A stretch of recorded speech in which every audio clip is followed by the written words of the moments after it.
Hold on 1 second.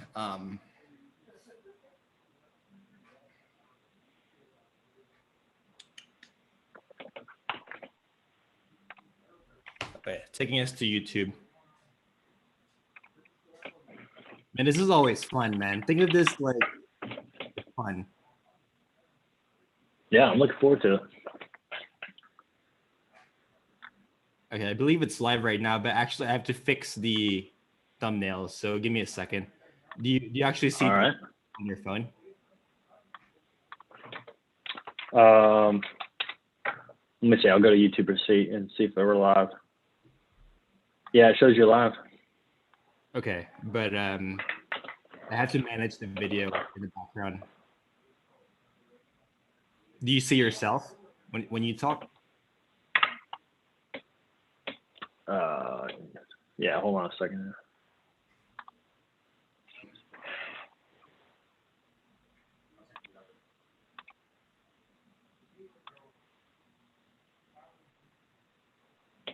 Yeah, I see me.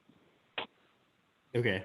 Is it a split screen or does it go back and forth whenever we talk? It goes back and forth. Do you prefer that or do you prefer split screen? Whatever you want, man.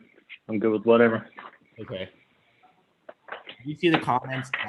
Check out the comments real quick while I do some background technicals real quick on the live. So maybe, yeah, we got some comments. Okay. Any questions? I'm fixing the stream real quick. 1 second. They said audio's working, so Nice. we should be good as soon as you do what you want. All right, sorry guys. We are well, I am.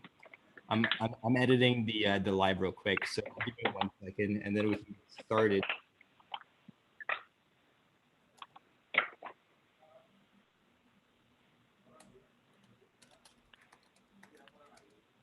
How many people in the chat right now, or the live? We got 5 watching. 5 watching. It probably includes me and you.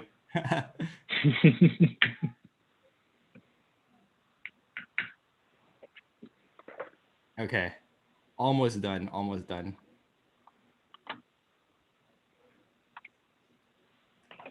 Okay, let me fix it real quick to where our view is side by side. 1 second. So there we go. And how does that look on the view? Are we side by side now? You're on the left. I'm on the right. Not yet, but there's a delay. Hold on. Yeah.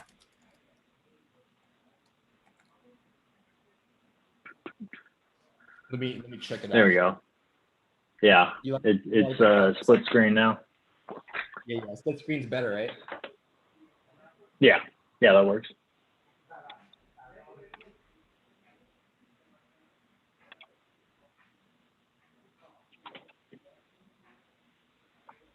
Nice. All right. Yeah. Hopefully more people will hop in a bit, but let's go ahead and dive in, man. I definitely have a jam-packed session, but it's not going to take long. I expect this to be less than an hour, so we'll probably be done less than an hour around 1 p.m. Central Time. Cool. Yeah, man. Before we dive in, like, what do you think about this $40,000 Bitcoin? We're back at it. We're back at it. I expected a pullback to the 20-week moving average. Obviously, we never even touched it at the wick of the candle. So, wow, this it's too strong, man. I mean, I'm still kind of hoping that we consolidate and not pump to 60K just yet. I mean, I'll be happy with a flat 40K Bitcoin. That's good for altcoin bags because obviously I hold a lot of altcoins. You hold altcoins, and I also hold Bitcoin. You hold Bitcoin as well. So, like a flat $40,000 Bitcoin is good for DeFi, Ethereum, Cardano bags, Polkadot, whatever. Yeah. I mean, it's when we tested, we went up to 42K, I guess, like a month ago or month and a half ago, and I mean, it was just so hot, like you were saying. Like, I mean, the last bull run, we just kind of bounced up and down and made support on the 20-week moving average, essentially all the way up. And in the last couple of months, like December and January, just total separation from any of the moving averages or anything like that. So, it was probably overdue to, I think we had like 7 or 8, 30% pullbacks in the last bull market. So, this was one of them. Yeah. And, we definitely needed it because it was getting hot. Hard to know how long it's going to, consolidate, but it looks like we're breaking up already. So, you know how I know that we're nearing the end of the bull market? You know how I know that? How? Dude, I have a lot of friends right now asking for my time to talk about crypto, which I've never had when Bitcoin was at 4,000, when Bitcoin was at 6,000, Now I have like all these people texting me, hey, let's talk about crypto. Like, I want to get in. It's like, all right. But so that tells me that like, okay, we're probably nearing the end of this bull market cycle. Now, we still have a lot of pumps to go, because my expectation is as a whole, we hit 7 trillion market cap. We're only 1.2 trillion. So we still have like less than a 7x to go as a cryptocurrency space in general. So, but we're definitely towards the end of this bull market. Maybe towards this year, if not middle of next year is my call. Yeah.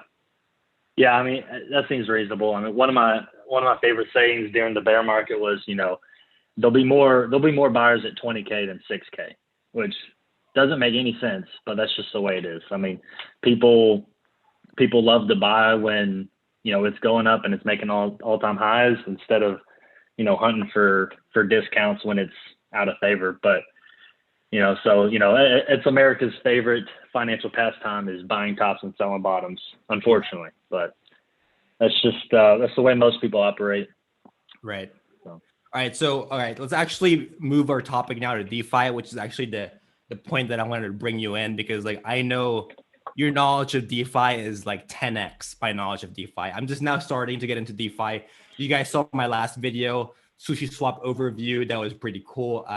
That's crazy yields, guys. I mean, I'm not comfortable putting 100% of my portfolio in DeFi yet. I'm just not there yet, but like I'll put 10% into DeFi. It's not bad.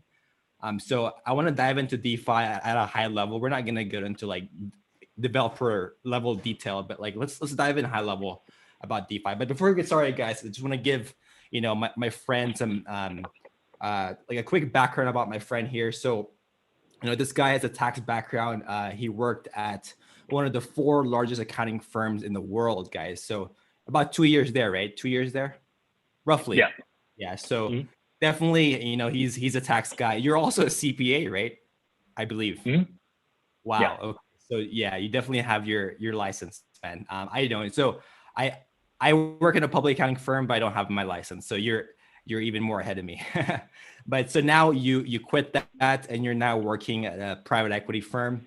That's pretty cool. So right now your firm is really big into investing. So in terms of like macro investing, like you're the guy to talk to. But I'm actually like really impressed that like a guy like you with like a like pretty heavy investing background in real estate and other asset classes is so involved in crypto. We're not going to talk numbers here, but like like you would say that majority of your net worth is in crypto, right? Like don't give out a number, just I believe majority of your net worth. Yeah. I mean, I'd say the majority of like investable assets is in crypto. And that's first, first things first, obviously nothing here is financial advice or anything resembling it. This is entertainment purposes only, for sure. But I'm pretty young. And so this is, when you're young, I believe in doing as much research as you possibly can to make, the best decisions you possibly can. And if you think you can get kind of an edge in an industry, or you think you can understand something and maybe get a little bit ahead of your time, then if you're young, you can go ahead and make, more asymmetric type, bets, which might be perceived as, maybe more riskier than just, buying the S&P, 500 or whatever. But, if you end up losing money, you're young and, it's not devastating. You don't have to push back retirement another 10 years or anything like that.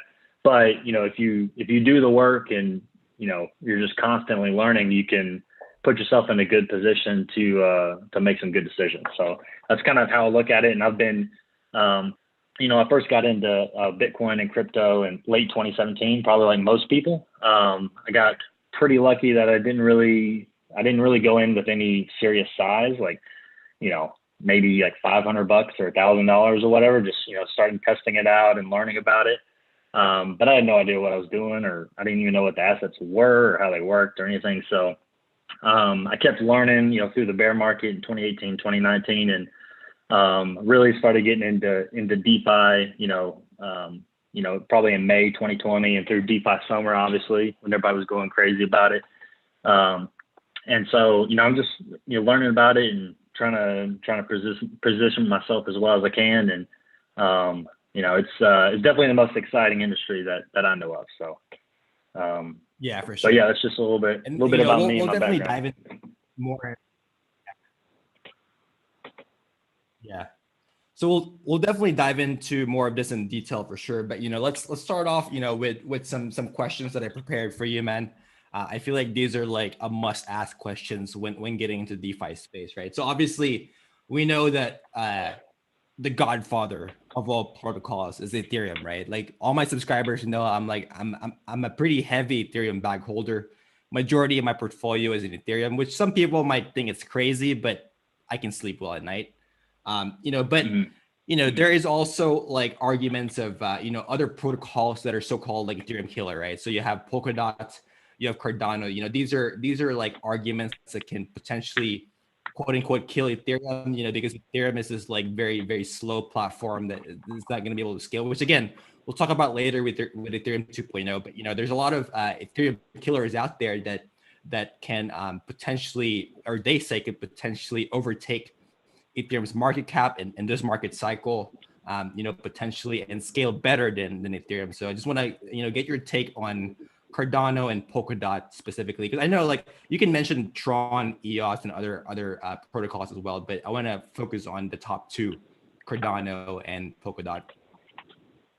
Yeah, I would agree those are probably the top two. If you're looking at like, smart contract platforms outside of ETH to be watching, I like both of them. I own a little bit of both of them.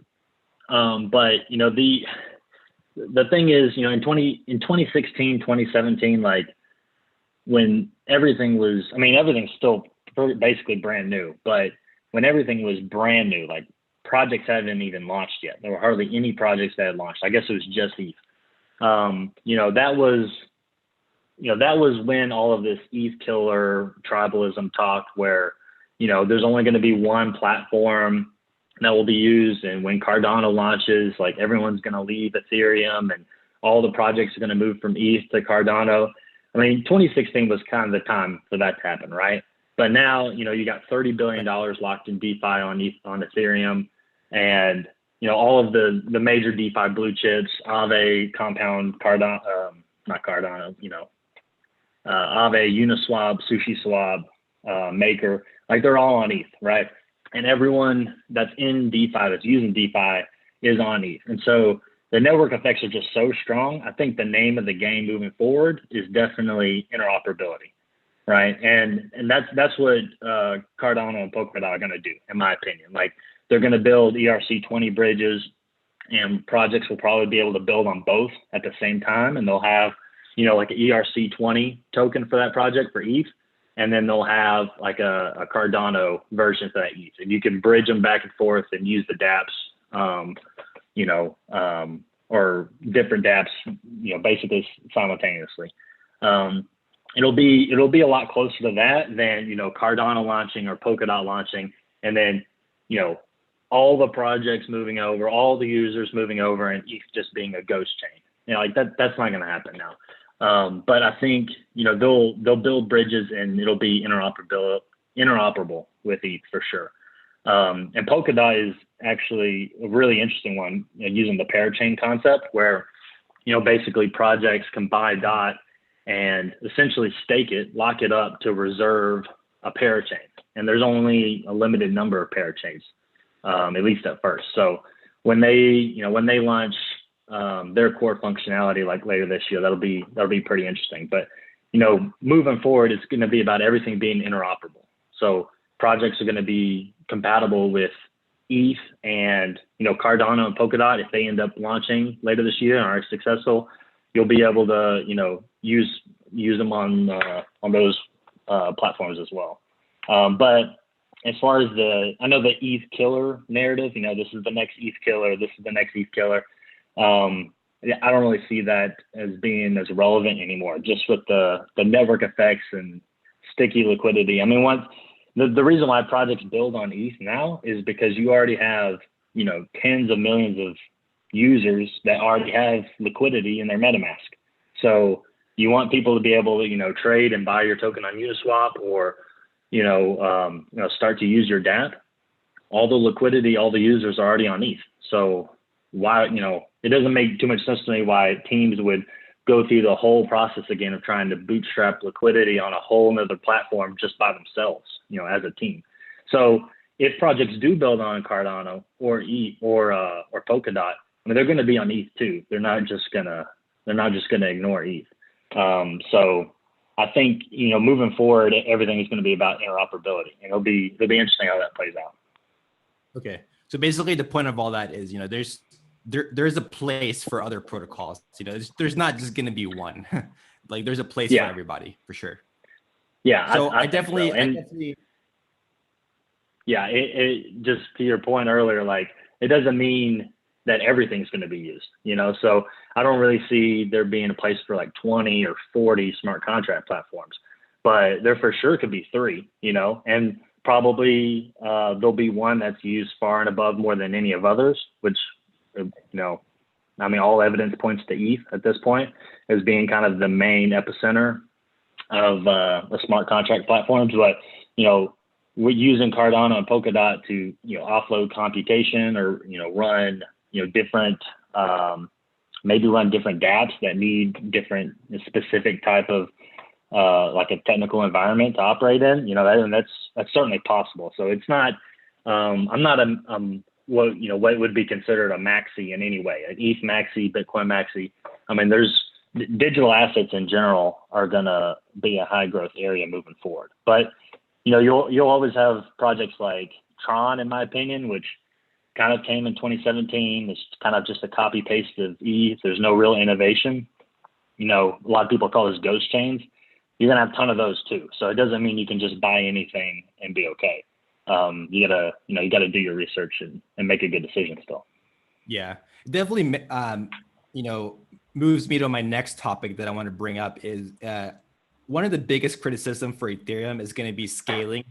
So a lot of arguments out there that Ethereum doesn't have the capacity to hit mass adoption. Like if we were to go in a cryptocurrency bull run and millions of new people on board to Ethereum, like Ethereum doesn't have the protocol to handle that mass adoption, whereas people are saying that maybe Cardano and maybe even Polkadot, will have capacity for mass adoption, via their scaling, right? So, what do you have to say about Ethereum 2.0, like where that's at? Like some people are saying that's going to be like a 3-year, 3-year upgrade, basically, where 2022 is going to be very, very optimistic. So like, what's your view on E 2.0? Like where we're at and like how we're going to deal with this cryptocurrency bull run when everyone just onboards in DeFi, which by the way is a very small space. Yeah. I mean, I think, and again, I'm not a developer and, I'm not involved on any of the dev calls for any of these teams or anything. So, in some ways, anything I know about timing is just, what the teams put out and, what's on the internet. But, the Beacon chain launched in December of 2020 for ETH 2.0. So that's already underway. There's already talk of enabling, smart contract functionality on the Beacon chain, the ETH 2 chain, later this year, I guess, maybe probably toward the end of 2021.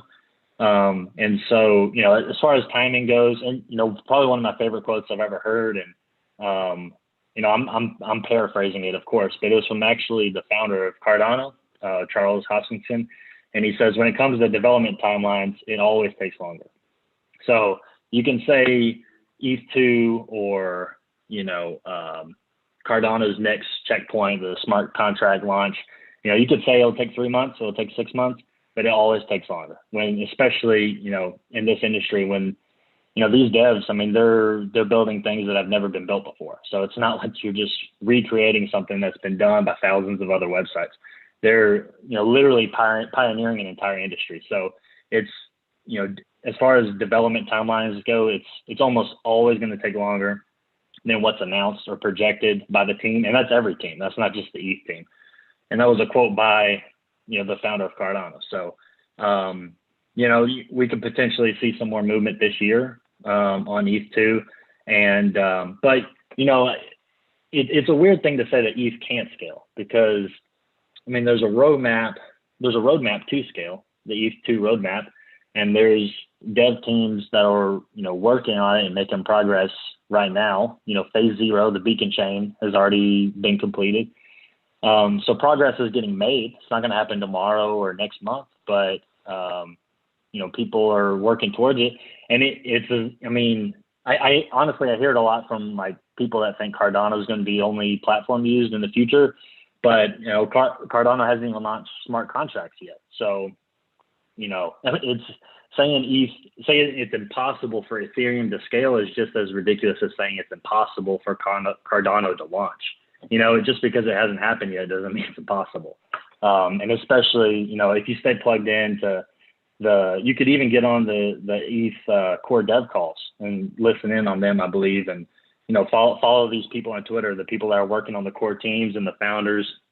And, they put out updates occasionally. So, just because, ETH hasn't scaled yet. And, and by the way, what that means, ETH hasn't scaled yet, is what it means is ETH hasn't scaled to the point where it can handle the entire world doing DeFi on ETH.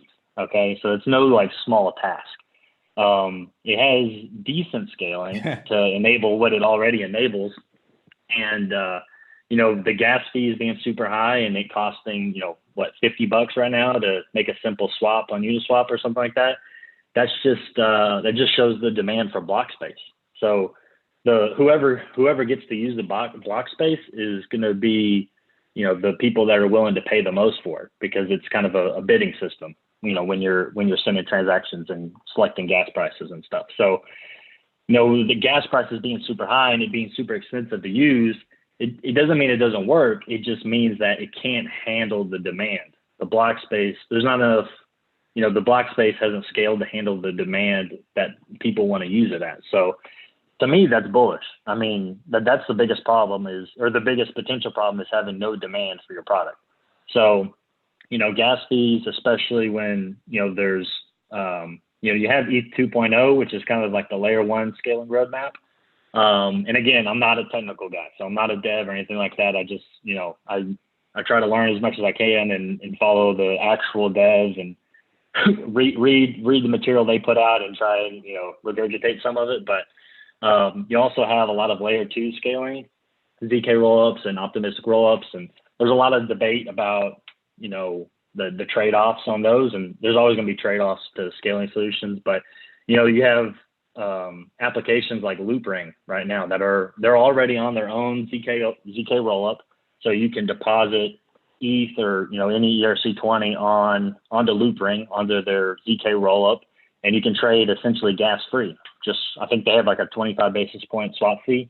And then, when you're done, you can send your money back to your MetaMask, your layer 1 Ethereum wallet. So, there are, and I know Synthetics and a couple other apps are working on testnet layer 2 solutions right now, ZK rollups and optimistic rollups, that sort of thing. So, you have when you combine potential layer 1 scaling on ETH with the layer 2 scaling that's already being worked on and still being built out, I mean, you're looking at like some numbers I put out is like a 5 to 10,000x, like as far as like capacity and transactions per second. So, none of that's completed yet, but that's what's being worked toward. And I'm not as familiar with, the scaling solutions on Cardano or that sort of thing. I think the general consensus is they're building the platform like first, right? And then they're going to launch it. I guess after the scaling has been built in, but there's no reason why you can't, in some ways, I guess it's building a plane while it's in the air, but, that's what it takes to bootstrap liquidity and that sort of thing. So. Yeah, that actually answers, I think, one of the comments of one of my subscribers. He's asking, what projects are working on Ethereum scalability. So like you would say like projects like Loopring, stuff like that are working on layer 2 solutions in terms of scalability of the Ethereum layer 1. So that's good. That's always good news. Like we have scalability always being worked on. All right. So before I move on to my next question, I definitely, want to tell everyone, that I'm actually also a firm believer of Cardano and Polkadot. I hold Cardano a pretty minority but significant position of my portfolio in Cardano. I think it's well over 5% now since the pump. Polkadot, I'm eyeing. I'll probably be getting in that maybe later on. I still have other projects that I'm trying to build my position in, but I think you yourself, right? You have a pretty minority, but you would say significant position in Cardano and Polkadot, right? Yeah, it's material, but it's pretty small. Because for me personally, those projects haven't fully launched yet. So it's more on the speculative side. You kind of have to be willing to take the risk that Charles Hoskinson and his team and Gavin Wood over at Polkadot that they're going to deliver. I think they will. And I own some, and these are both former Ethereum co-founders basically. So they were with Vitalik, over at ETH in the early days, from my understanding. So it's not, they're not just some randy copycats that are showing up and copy and pasting. I think there's actually actual innovation happening. But that being said, the projects haven't launched yet. There's not dApps that are, being run. There's not users, yet. So because of that, for me, it's a little more speculative in nature. And that's why they're, it's much smaller positions, Okay. So let's move on actually to the meat of DeFi, right? I think one thing that attracted me to DeFi is not the tech itself. Actually, there's a meme, right? I'm not in it for the tech. I'm in it to get rich or something. I forgot the meme, right? So, dude, honestly, the biggest thing that attracted me to DeFi is like these insane yields, right? Where you tell an investment banker you're making this yield, he's gonna say it's a pyramid scheme, it's a scam. So I don't think we can sustain this for multi-years and years and years and years to come. 5 years later, no way. I don't think we can scale 100% APR like liquidity pool, in SushiSwap. There's no way, right? But right now, so what's your opinion on these like super insane like 100% yields being a liquidity provider, LP, and SushiSwap on other protocols like Uniswap, Curve? Is this sustainable? And then what? Maybe give us a high level on what drives these yields. Like why the heck are these yields so high in the first place? And how are they able to pay 100%? Yields in the first place, like right now? Yeah. So, I guess the way I normally look at it is, yields will, they're basically everything's on like a risk adjusted basis normally, at least in my mind. Right. So, you probably, I guess you could debate it, but generally the most, or the safest type of yield you can get is from like a U.S. Treasury bond, right? That's pretty much the consensus, right? Or like a CD with a well-capitalized bank. And those yields are almost nothing. If not, I don't think they're negative yet, but we'll see over the next year or so. But it's because they're generally considered super safe. And when you move out on the risk curve, you go to corporate bonds or credit card debt and that more unsecured type of debt. Mortgage debt is probably generally considered the next safest debt because it's secured debt, has a piece of real estate behind it. But as you move out on the risk curve, as far as yields go, the yields get higher because lenders and people that are seeking that yield, they need more yield to offset the additional risk, You know, if you're gonna go into junk bonds as opposed to treasuries, you need to get paid more in yield for going into junk bonds. So the reason, or at least in general, kind of the philosophy for why the yields are so high right now is because it's just riskier. You know, like you can be a liquidity provider on Sushi Swap and, you know, make, you know, anywhere from like 50 to 80 to 90% yields. But that's because, you know, the project launched in the summer of 2020, and, you know, the team is great, and they're building, you know, they're building out new features all the time, but it's like brand new. It's not even a year old. So, you know, you're taking on smart contract risk, and you know, if you're not a developer and you can read the code and you know exactly what you're doing, then, you know, you're taking more risk than treasuries essentially. And so that's kind of, you know, once this type of stuff gets a little more ossified, and, you know, this code has been around for years and years, and, you know, there's a hack occasionally and the fix is made, and, you know, the code kind of starts to ossify where it gets you know, the consensus is that it is safer than it was, you know, in the first year of its inception. Then those yields will come down, because once it starts getting de-risked, more and more liquidity will come into the space, and that'll drive the yields lower.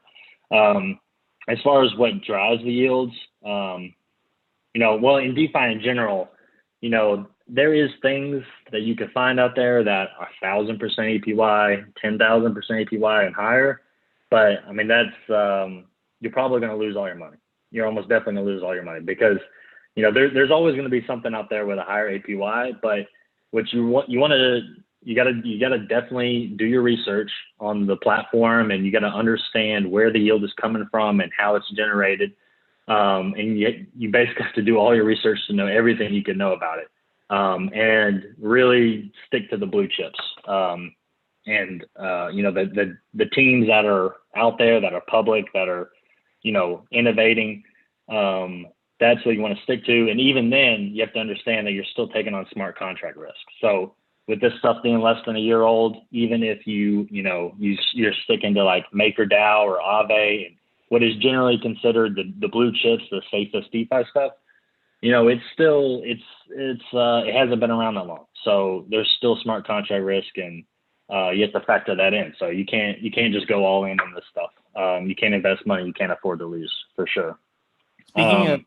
Speaking of blue chips, you know, while we're at it, like, maybe we can tell our subscribers, like, obviously not financial advice, guys, but what are your top 3 or maybe top 5 platforms like Uniswap or whatever that your favorite to provide like liquidity in? Like, what's your favorite to be an LPN, to be a liquidity provider?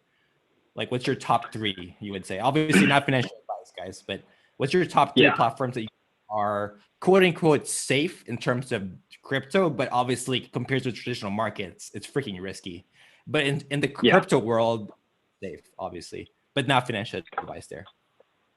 Yeah, I mean, I'm in Sushi Swap a little bit right now, because I mean, I've been following the team since inception this past summer. And you know, they've really built out quite a good team, and they're innovating and, you know, shipping new features and new products. And the yields are pretty good on a couple of assets over there. So I have a little bit of Sushi Swap. I like Curve, because I don't have to deal with impermanent loss, because they mainly focus on like asset pools. So, you know, you could have a pool with DAI, USDC, and True USD, like some of the stable coins. So you don't have to think about impermanent loss, that sort of thing. And you get a Curve token subsidy on top of that. And so the yields are pretty decent there too. And those are the only 2 that I'm in at the moment. You know, Uniswap's a good blue chip as well, if you can get comfortable with them. But I don't think they currently have any token subsidy yield programs going on. You can't farm your tokens like Sushi Swap. Right now, I'm an LP in Sushi Swap, so I'm farming, quote unquote. Sushi Swap, something for Curve. I haven't tried Curve. I'll probably make a video on that later. But Curve, you can also farm Curve. But for Uniswap, you're not able to do that. Okay. Yeah. So for Uniswap, for Uniswap, you're just making money on the trading fees right now as a liquidity provider. But for SushiSwap and Curve, you know, you get trading fees, but you also get the native token kind of accrued to you as an incentive for you to provide liquidity. So they're kind of using. Go ahead. Yeah, which is awesome for me, because for me, I think of trading fees, like trading revenue for me offsets impermanent loss. So that's sort of like, okay, that's my break even right there. And then farming SushiSwap, as the price of SushiSwap goes up, that's my real revenue right there. Even though every single month the block size goes down, we get less and less SushiSwap every single month. That's still revenue for me. Yeah. You know. Yeah, and that's a good point to. I mean, what drives a lot of these yields is, you know, you have DeFi absolutely going parabolic, going through the roof, and a lot of these, you know, liquidity incentives like on Curve and SushiSwap and other programs, they're, you know, you're paid in the Curve token, like on Curve. So if, you know, the Curve token has been, you know, going up dramatically, so that's why yields are sustaining pretty high levels. But, you know, when we inevitably, you know, when the market crashes inevitably and we go into a bear market, their token prices are going to get crushed with everything else. And, you know, it's hard to say what will happen to yields then, but I tend to think they'll go to basically zero because, you know, it depends a lot on the price of the token, because that's kind of makes up a big portion of the yield that you're generating. Right. So a couple more points that I want to bring up is, what is your take on, okay, number one, valuation, right? Valuating, giving valuations to these DeFi projects, like, you know, on a fully diluted basis or current valuations. And also, you know, what's your take on taking some of the traditional instruments like options, derivatives, you know, whatever we have in traditional finance, and then bring that in to DeFi? So what's your viewpoint on that? Yeah, I mean, this, I've heard of people trying to make, I guess, comparisons between, like, you could say like Aave or Compound, which are primarily like borrowing and lending platforms. You can deposit assets and start generating some type of yield on those. And then you can also use those assets as collateral at the same time to, you know, borrow stable coins against it as a over collateralized loan, you know. So I've heard of people, you know, try to compare, you know, valuations to those, to maybe like the market caps of, like, you know, the traditional banks like Bank of America or JP Morgan. I think, you know, comparing valuations of digital assets to, you know, people do the same thing with like Bitcoin and gold, right? And it can be a useful reference, I think, but I just think it's definitely not apples to apples, and it has like a lot of limitations, because another, I guess, kind of a framework that I've heard that I probably find most appropriate for me, as far as like how I think about it, is this stuff is it's so young. This entire space is basically like, it's basically like early venture startup investing, essentially. Right. So like a team, they launch a DEX, they launch a token, they're trying to build features out. It's essentially a startup. I mean, it may work. You know, most of them are probably going to fail and go to zero. And so, you know, it's kind of like, you know, the main difference is that venture capital and, you know, investing in startups has never been priced real time. So when projects, you know, they go up double digits and go down double digits on every 24-hour basis, and it's so volatile and people freak out. It's like, well, I mean, it doesn't make sense unless you're trading. You know, there's no advantage to having this stuff priced real time, because it's essentially like investing in startups. Most of them aren't going to work out. The teams are going to abandon the project eventually, that sort of thing. Because there's thousands of tokens and that sort of thing. So, and, you know, you'll have a small subset that end up being basically the blue chips that get more widely adopted. You know, the best candidates for that is, you know, Uniswap, Aave, Compound, the blue chips, essentially. As far as not talking about layer one platforms like ETH or Bitcoin or that sort of thing, but the actual dApps built on top of those platforms. And then you'll have a few that, you know, potentially gain complete global adoption and, you know, are the real winners. So I think it can be useful to put things in perspective, but comparing the valuations definitely has a lot of limitations. So I think the fully diluted market cap of Aave is like 7 or 8 billion right now. I think I haven't checked it this morning, but it's somewhere around there. And then, you know, potentially you could draw some comparisons to the banking system. So JP Morgan's like 400 billion, and that's just one of the banks. So you can use that as a useful gauge to know that you're still early, that sort of thing. If you think that DeFi is going to continue to be built out and started to be adopted more globally, you can use that as kind of a proxy for that. But as far as like things being overvalued or undervalued, it's just so early. It's not about being overvalued or undervalued. It's about what's going to succeed and what's ultimately not. That's the main decision you have to make for yourself. Okay, that's why it's kind of good to have a basket of different DeFi tokens. I mean, I'm sort of building my basket as well.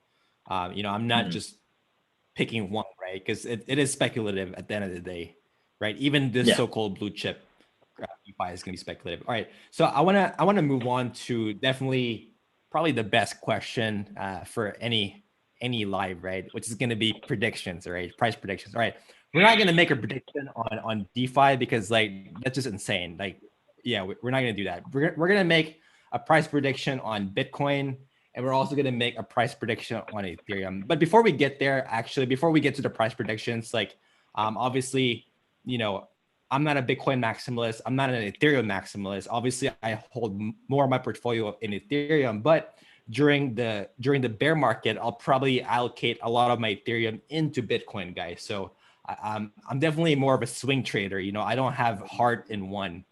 During the bear market, I'll have most of my portfolio in Bitcoin. During the bull market, I'll have most of my portfolio in Ethereum. So, what's your take on, before we get to price predictions, what's your take on being a maximalist? It doesn't make any sense to me. I mean, you have Bitcoin maximalists, you even have ETH maximalists now that think that Bitcoin will eventually go to zero and none of the other smart contract platforms will work, and ETH will just, take over the world and be where absolutely everything is computed and stored. So I don't really just subscribe to any of those. I think there'll be multiple chains, and there'll always be new projects that are launching, trying to solve a new problem. So it's not like we get ETH totally scaled and now all of the world's problems are solved and there's no need for entrepreneurs anymore in the digital asset space. That doesn't make any sense at all. And then also, I'm a firm believer in DeFi, so I can definitely see, trading, borrowing, lending, even potentially like derivative type instruments like options. There's already projects on ETH doing this, and I think that'll continue to grow and continue to gain adoption and scaling. The base layer and then layer 2 of ETH will definitely help with that a lot. Continue to, if people don't have to pay $50 to do a swap, there's gonna be a lot more people doing swaps instead of just waiting until Sunday when gas prices are low. But just to get your take on this, maybe not this cycle, but maybe after the 2024 halving, do you believe that protocols like Ethereum or maybe even Cardano, if just to bring a point, like do you believe that protocols in general can overtake Bitcoin's market cap? I've heard some interesting takes on this actually. It doesn't seem like it right now, but if you think that digital assets in general are going to continue to see adoption, there's an argument I saw where Bitcoin kind of, because there's not, you can't do trading, borrowing, lending, you definitely can't do like derivatives, options. That's why Bitcoin is normally compared to like gold, because it's for like, it's a store of value. There's a hard cap that hopefully we can keep and that sort of thing. And it, but it's not, you don't use it for trading, borrowing, lending, generating yield. Right. You can with like a centralized party, I guess, but that Bitcoin is kind of like the collateral layer. So like gold, real estate in some ways. And then you also have the application layer. So you can think of like the entire NASDAQ essentially. and all of the derivatives on top of that, which is, the nominal values are ridiculous. And it's much, much greater than like the hard asset collateral layer, like in traditional finance. So, based on the way traditional finance is laid out, it certainly seems like it's possible. It's going to require, essentially much, much wider adoption, or at least the adoption curve to continue on the rate it's going. Not in this cycle, right? Like what I mean is after like this 2020 bull market cycle, 2021 bull market cycle, you don't think it's going to happen in this cycle. It's going to be one or two cycles after 2024, 2028, maybe. It depends on if we get a mania, which we probably will because it's crypto. So it depends on if we get a mania, and it depends on what type of mania. Like at the top, I mean, it's really, I think ETH's market cap is what, a third of Bitcoin's currently. So it's honestly not too crazy if we get an insane altcoin cycle and mania where, in the last cycle, I think Bitcoin peaked in December of 2017, but alts didn't peak until January 12th of 2018, I think. So, and you had crazy stuff like XRP being valuated at $148 billion in January of 2018. So it depends. I mean, with a mania, anything can happen. Fundamentally, that's a different question. At the fair value, is this stuff going to be worth more than Bitcoin? I think probably eventually, just, based on it being the application layer and basically the home of everything that's not just storing wealth, like, holding gold would be. So essentially, maybe we might wick to a valuation higher than Bitcoin. Like, for example, Ethereum's market cap might wick above Bitcoin, but it might only stay there for a week, 2 weeks, but it's eventually going to retrace down. All right. So actually, I want to end with a good point, right? Which is going to be a price prediction. So I want to get your sort of realistic price prediction for Bitcoin and Ethereum in this market cycle. And then sort of it's kind of hypocritical to say, but your realistic moon boy target. Obviously, don't give me a number like $1 million Bitcoin, right? Because I personally think it's highly unlikely that we're going to get that. But give me a realistic target, and then give me a realistic moon boy target that could happen, like 10% chance, 20% chance. Bitcoin. I mean, I wouldn't be shocked if Bitcoin going to maybe 100 to 150,000 this cycle. That seems pretty reasonable. It depends on how soon we start the parabola and how long it takes. The faster we go, the faster if the parabola gets too overextended and it breaks, then as far as like technical analysis, that's not great. It could end potentially earlier. But, there's no way to know exactly how that's going to play out, but I could see 100,000 to 150,000, and then after that, the mania is going to do whatever, and there's no way to know. It could be 200,000 if we get a pretty crazy mania, maybe 250, but kind of hard to say. There's no telling how high it'll go if it gets into a mania bubble like last time, which it seems like it will. Okay. So it sounds like your moon boy target for Bitcoin's 250K. That's sort of your moon boy target. That would be peak mania, in my opinion. Yeah. Okay. Yeah, we might only be there for like maybe 1 hour on the wick. I don't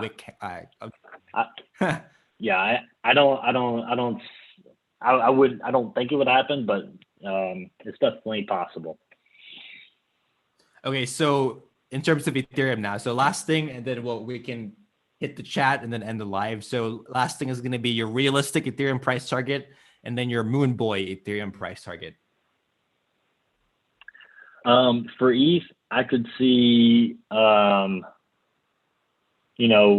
realistically probably 7,500. I think is probably a good pace. I think ETH will. I think in a bull market, number go up season where everybody's bullish all the time, the smaller the asset, generally it's going to have more reflexivity to it. And if everything is going up, the smaller assets are probably going to go up more than like Bitcoin, for example. So, I could see 7,500 to probably 10K.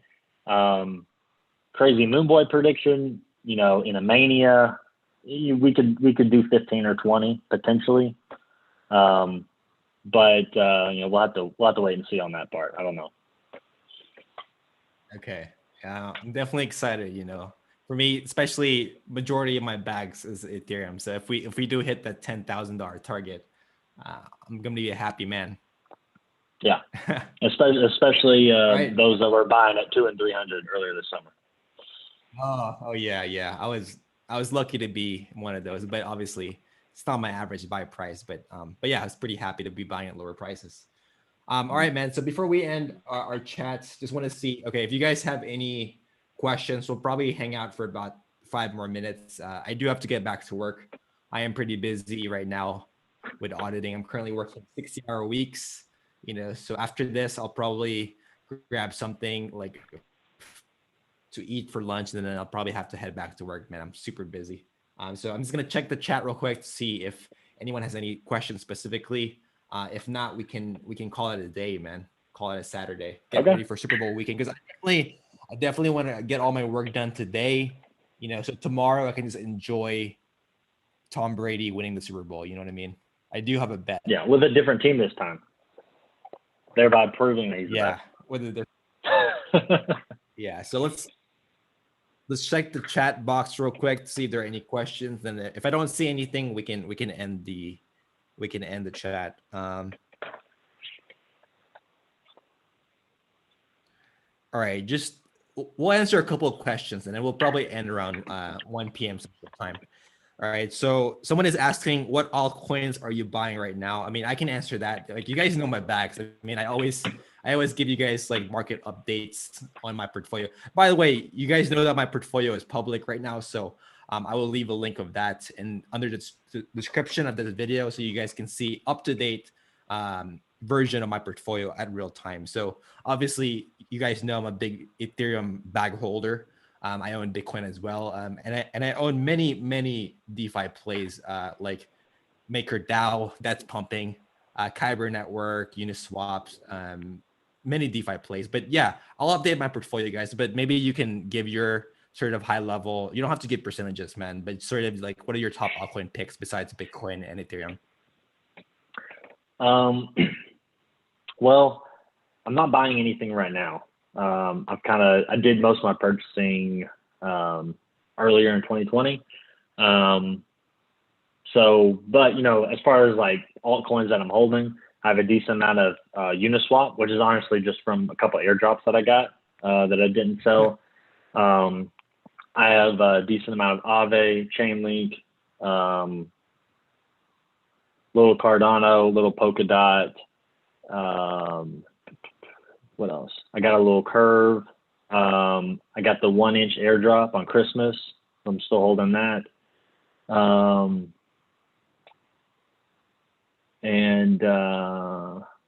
see. It's all that comes to mind right now. I know I got more.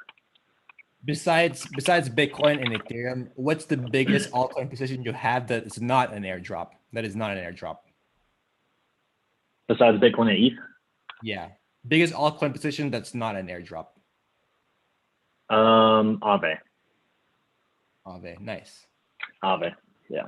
So a couple more questions, and we'll probably end it. Okay, someone's asking, it sounds like a swing trade question. He's asking, are you moving alts into BTC and back into alts during the cycle? So he's sort of assuming that we're going to have sort of a roller coaster ride where maybe the Bitcoin dominance goes to, all the way down to 40%, and then it goes back up to 60 and then back down to 40%. So he's assuming that we're going to have a roller coaster ride in Bitcoin dominance. So are you going to play that altcoin Bitcoin game in this cycle, or are you just going to like stick it out, man?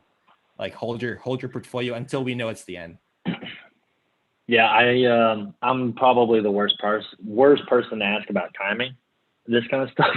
So I don't time stuff. I've loaded my bags, early 2020 and throughout 2020, and I'm just gonna ride it out. And then once I start seeing more top signs, I'll basically be selling everything. I'll probably keep a little bit of Bitcoin, a little bit of ETH as like kind of like permanent, allocations, even if there's a bear market to, hold through those. But I'm going to be selling, nobody can pick a top, but, there'll be there'll be times where we get into a mania and we get really into a parabola, and I'm going to start taking profits at that point. But no, I don't really mess around with timing other than, doing my best to time, the big cycle itself. But, timing the little ups and downs of Bitcoin dominance, I can't do that. So I'm not even going to try. By the way, are you going to be selling your alts into fiat / stable coins? Actually, maybe you can specify that. Or are you going to be selling into Bitcoin? I'll be selling into fiat / stable coins mainly. Both, right? You're going to do both. Okay. Yeah. I'll probably have both. Because I mean, when you sell, you got to pay taxes. So I don't want to sell and then use that money to buy a bunch of Bitcoin if I think we're close to the top, and then everything crashes 80% and I still owe taxes on the massive capital gains. So you gotta think about taxes too. And I do have a tax background, so that's probably what drives that. But when I start selling, it'll be fiat time for me. Right. So for me, just to answer that question for myself, I kind of have a slightly different take. So I might swing trade if the opportunity presents itself. Like, for example, right, my key indicator that we're sort of towards the end is Bitcoin hitting 100,000. So if I see Bitcoin dominance at like less than 40%, like we're talking 35 to 40%, I'll probably sell my alts into Bitcoin actually. So I'll probably sell my alts into Bitcoin, assuming Bitcoin's still under 100, right?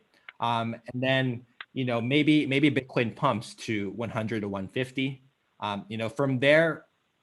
From there, I might not even go into alts again. From there, I might just go into fiat, even though I know that there's a chance that like alts will pump after BTC, but I'm not going to take that chance.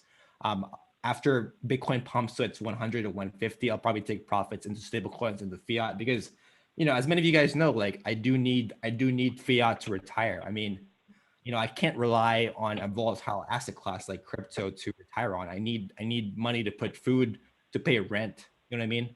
Like, so I do need a little bit of stability in my life, at least for the next 2 to 3 years, going into the 2025 bull market cycle. So I'll probably take profits, just have enough liquidity so I can put food on the table, pay rent for the next 3 years. And then from there, I might just have a permanent stack to ride the next cycle in 2025. Yeah. I mean, the biggest danger is being in a bull market and not making any money because you're trying to get too fancy with it. You see, Maker pumping 30% yesterday. And so you sell your alts and you buy Maker, but Maker's already pumped. So now something else starts pumping and you start trying to chase that. And, just do your research, find out what projects or what platforms you think are going to be, the best candidates in the long term, and that you wouldn't mind holding for quite a while, 3 or 4 years, potentially, worst case scenario. And then, make your positions and, just wait it out. But you try to get too fancy with it. And especially if you're, using leverage and getting real crazy with it, you could be in a bull market and not make any money, which that would be a tragedy. So don't do that. I mean, that basically happened to me. I was a bag holder. I held the 2018 bear market. So, but we're not going to get into that in this live. Obviously, I'm continuously going to tell my story on crypto as I progress my YouTube journey. But you guys will know eventually the full story of my crypto journey eventually if you keep watching my videos. But anyway, so I definitely appreciate your time, man. This was a great. This is the first time I've actually interviewed someone during my live. Typically, I'm like by myself. But I definitely appreciate your time and like talking about DeFi because I'm actually, for any of you guys that are following me, I'm actually really gonna get into DeFi. DeFi right now is like taking up a lot of my time. It's so much to learn, man. I mean, not even in the dev perspective, but there's so much to learn in the investing perspective. Like I like the macro side of DeFi. So you guys will probably see me engage in the Curve protocol. Maybe other protocols. Currently, right now, I only do Sushi, but I'll probably engage in other protocols as well. So I'll definitely keep you guys up to date on that. But yeah, man, thanks for joining me in my live, and then maybe we can do more of this in the future. And maybe you can start your own YouTube channel eventually, man. That's gonna be fun. Yeah, I might look at doing that this year sometime, maybe Q2 or something. So I'm considering it, and I'll definitely let you know. But yeah, anytime you want to have me on. It was great. Thanks. Okay, for sure, man. Cool. All right, man. I know you have a busy day, so you have a productive Saturday and Sunday, and enjoy your Super Bowl weekend, man. Definitely go for Tom Brady, bro. That's my guy. It's gonna be fun. See ya. Bye, man.